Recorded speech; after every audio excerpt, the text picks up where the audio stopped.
Okay, so apparently James Gunn perfectly explains why his approach to DC characters can't please everyone. Now, I am a person that does agree. You can't there's no way you can make everybody happy. I do believe that. But I also believe that you're supposed to make majority of fans happy. But let's check out what comic book movie is talking about with James Gunn has stated. Let's see. James Gunn discussed on social media what influences people to see certain depictions of DC heroes as the ultimate version of them, thus breaking down why his vision for the DCU can't please everyone. A never ending conversation regarding superhero movies is how comic accurate they are in terms of both aesthetics and story. Comic books and films are different mediums, and so not everything that works on the printed page may necessarily translate well to a live action adaptation. And I agree.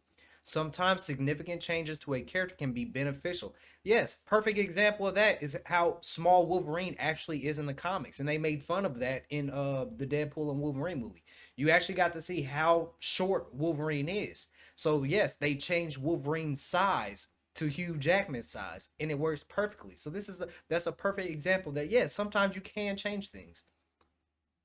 A good example of this is the MCU. If one were to compare some heroes in the franchise to their source material, we'd often see they're not exact copies of each other, yet when things are handled well, they just work. Such dispensaries between comics and live action often bring up a debate on what the ideal version of a character should be, how they should look and act, and how their backstory should play out. Because of this, it's pretty much guaranteed that no matter what superhero is adapted for the screen or how, be it from Marvel or DC, they will without a doubt have their detractors. Now, James Gunn has given his take on his. This should be interesting. Inspired by YouTubers, go read some comics with Jenna's video. We need to talk about Brainiac. By the way, I saw somebody on YouTube. I can't remember what the guy's name is. I ran into his page. He had a video posted about James Gunn. Apparently, James Gunn has been reaching out to YouTubers to give interviews, not the other way around. This I can't remember what the channel's name was. If I gotta figure it out, but I came across the video and he said that James Gunn has been reaching out to YouTubers to do interviews. Not the opposite. YouTubers haven't been reaching out to James Gunn. It's been James Gunn reaching out recently to give interviews, which is oddly weird, if that is true. But I ran into that. I was like, yeah, let me say that real quick. Um, the director took to social media to explain the problem of people assuming that the version of a character they favor is the ultimate representation of said character. In getting his points across, the director fully laid out why it's impossible for his vision to please everyone, and he shouldn't focus on that. Great video. Yes, the Brainiac stuff is cool. Don't read too much into that part of me reposting. But what I love is YouTuber go read some comments with Jenna talking about fandom flanderization and how many fans believe some aspect of a character is the only true version. Usually dependent on when they first came up on the stories. Think yellow oval on Batman's chest, all powerful Superman, Wonder Woman made from clay, and how that potentially diminishes our enjoyment of stories outside of what we expect. And there it is, a perfect perspective on the dilemma of delivering an adaptation that will please everyone. As James Gunn is fully aware, his vision will never be able to connect with every single person. I mean, that's common sense though, because even Zack Snyder's version doesn't connect with everyone, but it connects with a good majority of the DC fans. Christopher Nolan's didn't connect with every single person, but it connected with a good majority of DC fans. James Gunn does not. We will never be able to connect with every single person in the audience, and neither he nor any other filmmaker should strive to achieve such an outcome, because doing so would not lead to the best results. Tuning out what doesn't work. Going back to the MCU when Iron Man was announced, a common argument about the project was its perceived futility. After all, who'd pay to see it? Marvel in turn tuned those conversations out. The studio didn't wait for audiences to say what they wanted. It showed them what they were going to like. If the studio had paid attention to the noise, Iron Man would never come out, and things would look a whole lot different for the superhero genre. That is the strategy the DCU should employ. He is employing that because he's doing the exact opposite of what people like. With the understanding that the people aggressively insisting of how the DCU should be handled or opposing every decision made just for the sake of hurting the franchise, are a minority in the grand scheme of things. Are they vocal? Yes, but so is any other fandom. The truth is, superhero fandoms are simply not large enough to carry comic book projects to profitability. What? Hold on, did I read that wrong? Yes, but it's so is many fandom. The truth is, superhero fandoms are simply not large enough to carry comic book projects to profitability. What?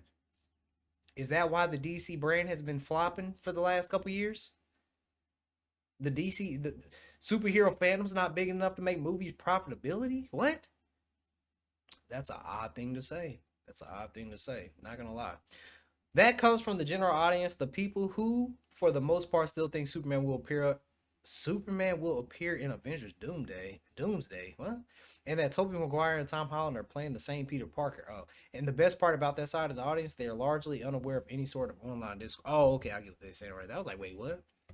Ultimately, the only deciding factor in the fate of the DCU is the interest of general viewers, not the Instagram comment expressing their dislike about Batman not having blue and gray costume. Keep in mind, that doesn't mean to close off and ignore any little bit of constructive criticism. There's a big difference between people wanting to complain for the sake of it and people who actually have something to say, whether that's about their hopes for the future of the DCU or potential concerns they might have about the franchise. Excuse me. It's easy to tell two groups apart as those who, with a legitimate desire to share their thoughts, will never do it in a malicious way. All right, that's pretty much the article. It's a little bit more to read, but yeah, we don't need to read the rest of that. So James Gunn, yes, I agree. You can't please everyone, but you have to please majority of the DC fans, and majority of the DC fans are not pleased with what has happened with Superman 2025, with Peacemaker. You even lost some of your own audience. Um, so yeah, I mean, I agree, but James Gunn's not. you, the numbers don't lie. I mean, that's all I can say. Yeah, I say it all the time. Men lie, women lie, numbers do not lie. And if the DCU was majority of DC fans, it would be success. We would be having a different conversation right now. Superman wouldn't have lost 42 million in the movie theaters, which could be much higher, like we talked about in the last video, because they reported the budget to be 225 million, but those state Ohio tax documents say 363, I believe. And then there was even reports that came out that said the marketing was much higher than 125 million. So I'm sure that'll come out eventually, but the debt could be a little bit higher than that. So yes, you can't make everybody happy. I can't make everybody happy. You can't make everybody happy, but you have to make majority of the DC fans happy. And majority of the DC fans are just not happy. We talked about this in the previous video we just did. In James Gunn's Superman 2025, there's literally zero memorable moments. No memorable moments in that movie.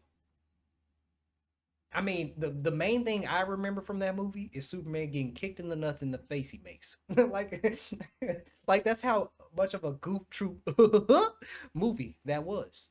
It's just no memorable moments. Zack Snyder's movie, like we just talked about in the last video, his message with Cyborg, saying he's not alone, with the tragedy that happened with his daughter. He has so many great messages in his movies. James Gunn has none. James Gunn has drugs in Peacemaker season 2. James Gunn has orgy scenes. There's just no comparison. It's so crazy to me that James Gunn said Peacemaker was his favorite thing to do, but he didn't say that about Superman. James Gunn said Peacemaker was his favorite thing to work on. Let that sink in. So, I agree. You can't make everybody happy. But I also believe that you have to make majority of the people happy. And Majority of fans aren't happy, and that's why this, like some people are saying, this is a dead cinematic universe. I call it the dead cop blocking universe because it's held us back from a lot of greatness. You know, with Zack Snyder's movies, even people were upset because Superman and Lois was canceled. I was upset because I like the Titan show, that live action Titan show. I like that, but that got canceled too. So it is what it is, but there is hope because Netflix is offering a bid for WB, baby. And I think it's just a countdown. Zach is a very calculated man. There's a reason why he's doing all these posts on IG, and people are hyped. The DC fandom is hyped to talk about DC again because, like I said in the last video, when we're talking about James Gunn, DCU, it's very depressing. But when Zack Snyder makes a simple Instagram post talking about Henry Cavill, my gosh, it's just happiness. It's a joy to talk about DC content in a good manner. So it is what it is. Post your comments down below. Let me know what you guys think. If you enjoyed my thoughts on this, make sure you hit that like and hit that sub. Also hype up the video. You get 3 free a week. Okay, hype up the video for me. All right. But yeah, let me know what you guys think, man, and I'll catch you guys in the next one. 100,000 subscribers is ground time. Let's get it.